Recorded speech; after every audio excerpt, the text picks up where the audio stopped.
Well, she's from Theramaskia. Wow, that did not sound right when I said that. That's right. There we go. We know what you meant. You were telling me that she's certain 77. words I need to make a list of for my show that I'm not going to say, and that's one of them. That made it a mental note. I'm just going to call it Wonder Woman Krypton from now on. Perfect. Guys. Wonder Woman Excellent. Krypton. Welcome, everybody. This is the Film Glutton, and this is DC Gluttons. Today, we are talking about Titans Episode 2, and a special salute to Wonder Woman and her 77th birthday. Yes, I did say we. Carlos has returned. We had to do a few little tricks to make it work. We had to meet at a certain location and jerry-rig the mics in a certain way, but we got it working. So let's get right into it. The good news is Carlos has returned. Here I am. He was killed off by Doomsday. Luckily, he had his suit on. Yep. The kryptonite special suit allowed him to regenerate. It did, thank goodness. I'm slowly getting my fingers back. The bad news is he hasn't watched Titans. I've seen... What? Nope, I haven't watched much. What? Kind of embarrassed right now. Thanks for putting me on the spot. I will not do spoilers just like all my episodes because I do want you to watch it. I want you to sign up for that. I want you to become an addict and a fan of Titans. Why? Because of episode 2.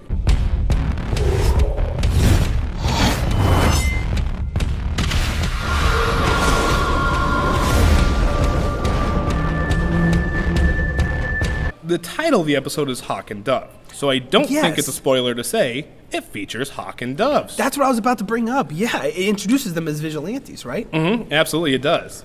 And opening scene before the credits roll, we see Hawk being he's trying to do his badass vigilante stuff, and then all of a sudden the bad guys get the upper hand. And then we're introduced to Dove coming in and kicking ass. They're in the full costumes. I'm nerding out. Now, it's just the first scene, guys. There's no spoilers there. No spoilers. Robin looks totally awesome. Let me ask you, are you kind of upset that he's still Robin and not Nightwing? What do you think? What's your thoughts on that? No, or is that going to be the arc that he has? I think that might be the arc because that's, again, the reason why I had trouble with the first episode, one of the reasons why it was how violent and very, very dark Robin was. I mean, he was butchering people, pretty much. Not serial kill style, but not pretty Robin. Much. Not the Robin, not the boy Wonder, okay? It's that. Not the guy from the circus. I'm going against what Batman thinks, right? Is it that anger that he has, the animosity towards Batman? Full of anger. So I'm going to go, you know what, forget what he says. Yeah. So, but that's what I was hoping for. It would start building the arc, and you know what we started seeing in this one? Okay. Him and Raven, I'm totally into them. Please. Can you help me? She probably actually even is technically more interesting than Robin, because we know more about Robin. You think that's it? Well, I think some of it's that also she's the younger one, so she literally just forms her powers. That's how we're introduced in the first episode. So it's all we're kind of starting from scratch with her. Okay. And we're learning with her. Okay. So that now, like I said, Dick Grayson is totally awesome. Robin is fully interesting, and we're going to do his own story arc, and I could tell that. And that's all I needed from the second one was saying, okay, we're still going to have the fun violence that says, hey, we're a streaming service. We are not on CW. We're allowed to do what we want to do. Yes. But we're going to have a story arc, and it's all going to matter. Every time he hurts somebody, it's going to matter. Every time there's violence. I like that. There's repercussions to the There's repercussions to the act. Very much so. Again, I don't want to get into spoiler territory, but there's very much so. By the second episode, because of his actions and because of Raven's actions, the story fully takes off. Right. And I'm curious how they're going to connect all of them together. Yes. Right? Yes, because they haven't brought them all together yet. No, they haven't. They're not the Titans yet. No. Well, they got 10 episodes. You know, okay, I'm just going to say one thing. Figure this out later. You got to say it. Because it's by the second one. I won't say why, whose character's action it is, but they are essentially on the run, Robin and Raven. So I'm going to go ahead and throw that out there, but I think it's important because it's more enticing, I think, because it adds a flair, a dynamic to it where you can see that, okay, they're on the run, so they're doing something. The story is moving. Right. 100% moving. Now I get it. Now I see why they went so dark in that first episode. I'm like, they're giving us stuff to say we want to see these heroes come out. Is it bloody? Is it bloody? It's bloody. I'm telling you, it's literally CW on HBO. That's awesome. Because That's the best CW way to is say it. way too PG sometimes. Yeah. And we'll talk about that one And later. Berlanti is one of the producers, and you could tell they were like, okay, just so you know, you're gonna make a show, and you're gonna not have any ratings restrictions, have no produce over you. Have just fun with it. do blood, do whatever you want. And there's only 2 he episodes does. right now? And they're only coming out the 2 third? episodes. They're coming out Okay. the third one. Do you know when it comes out? Which one? When is it all the episodes come out? They all come out Friday. They're released Friday evening. Okay. It was Wonder Woman's 77th birthday. 77 years of Wonder Woman. And so they just said, hey, check out this comic, check out this comic. One of the ones that they asked us to check out was Wonder Woman 179. Now, the number may not mean anything to you because it didn't mean anything to me, but I recognize the cover. Do you know about the Wonder Woman mod era? No. Okay. What is that? So all I knew about it, because I never read it, but I knew about it, was that was the era when they were really heavily trying to compete with Marvel and other comic book competitors. So they removed her superpowers and her costume. So she just has 70s style and essentially becomes kind of like the secret agent. Okay. It was always made fun of forever, but I gotta tell you, now I'm actually reading that line. Now, let me pitch to you a theoretical movie they could go with if they were actually inspired by this, not to make fun of it, but to actually utilize the storyline. Wonder Woman 179 opens up with Steve Trevor having to go rogue because he needs to infiltrate a criminal organization. The main mastermind is Dr. Cyber. Very 1970s comic book. Of course. Yeah, it's a comic book name for nowadays. But Yeah.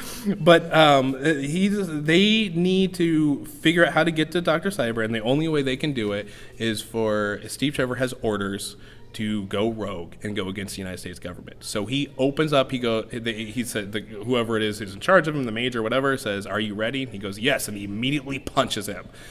And so then that guy's calling the guards, and he's being chased off the property by United States. And then the next thing we see is Wonder Woman, and she's seen the news. Steve Trevor wanted.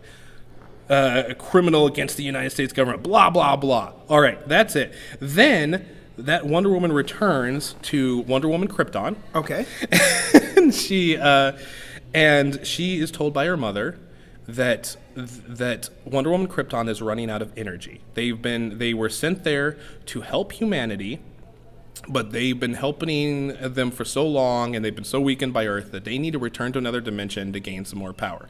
Now, I don't understand the science or the magic behind that fully, but the premise is Wonder Woman has to make a choice. She can either stay there and no longer be Wonder Woman and lose her mom and her family and her friends until they return at least, or she can go with them and be a Wonder Woman Kryptonian person. And she chooses to stay. Of course. So then she finds the part that's very dated that they would absolutely have to change is she meets a master. I think his name is I Ching, if I wrote that note down.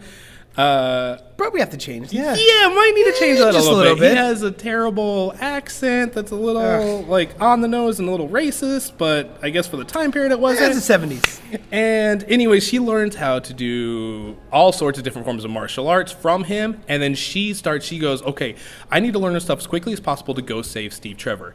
Right. She goes after Dr. Cyber. She rescues Steve Trevor, but only to the point in time where she can't like. Well, first off, so let me back up.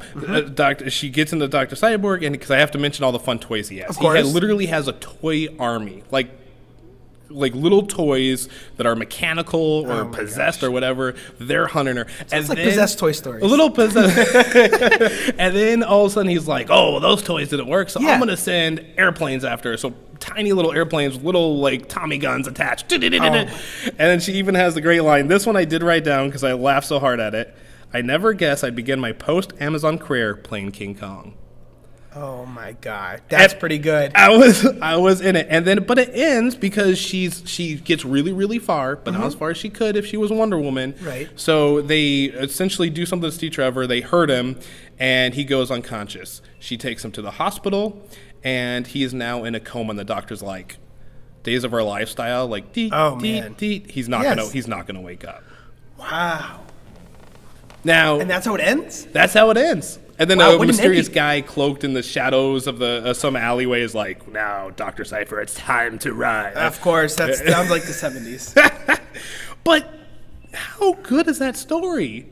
I actually really like that story. Right? I think that's good, especially with Steve Trevor going rogue like that. Yeah. There's something there. Like, I always heard about the Wonder Woman stuff, so I wasn't too surprised by that. I was surprised at how well I accepted it. Because he has to be relevant in Wonder Woman. You have to have him. Yeah. That's why there are hints that he's going to be in 84. Right. Yeah. So if they do bring him back, it might be a little soon to immediately put him in a coma, but that you could also play with that some. You could do a whole movie with that, and then... You could do a lot with that. I'm just saying, like, how crazy would it be to have Gal Gadot, you know, who's definitely trained in military and all the different types of stuff, fighting styles, have her be like, okay, so we're going to do a whole movie where you become human. Like, we've heard this story done. Where she has no moves or no powers. I like that. Right, and she has to learn from Because that's how square you want to one. connect with your superheroes, is to humanize them. That's Right? how you do connect with your superheroes. Yes. So I don't know how everyone else is out there. I don't know if you... Comments, leave a like, Leave whatever. a comment. Yes. Yeah, and if you hate that era in Wonder Woman, I apologize. Leave your comments. You don't want to Just see be nice. possessed toys. No. She says King Kong. Come on. That's pretty good. She says King Kong ain't got shit on me. No, she doesn't. But She's Denzel now. King Kong. I just want to see Gal Gadot saying that now. I just want to see her standing. You know what? I gonna would be stunned if it's not in. They're gonna 84 now. redo the That's gotta say it. storyline, and that's how they're gonna redo changing that everything. line. They're Yes. Anyways, I just had to share that because that's part of the fun of That's this really DC app. cool. That's not a comic book I ever would have picked up because I made fun of that era just as much as everybody else because I just heard I still the do. story. I still will. Yes. But I'm reading it now. I'm going to Wonder Woman 180 and seeing where it goes. I'm intrigued. I want to go back in time and experience this. I just had to share that. Happy birthday, Wonder Woman. And maybe we can see that in a future movie. Maybe Wonder Woman 4. You do Wonder Woman 2, Wonder Woman 3. They're going to which make a is third going one for crazy. sure. Yeah. Because this second one's going to be fantastic. Because essentially you're bringing the same director and the same actors. Well, that's just about it, guys. This episode is mainly me promoting the show to Carlos and him asking questions, but next week will be a full Carlos review on Titans episodes 1 through 3 and his general thoughts on the DC universe. Until next time, this is the Film Glutton wishing Wonder Woman a happy 77th birthday and reminding you to never turn down an upgrade. Have a good night, folks.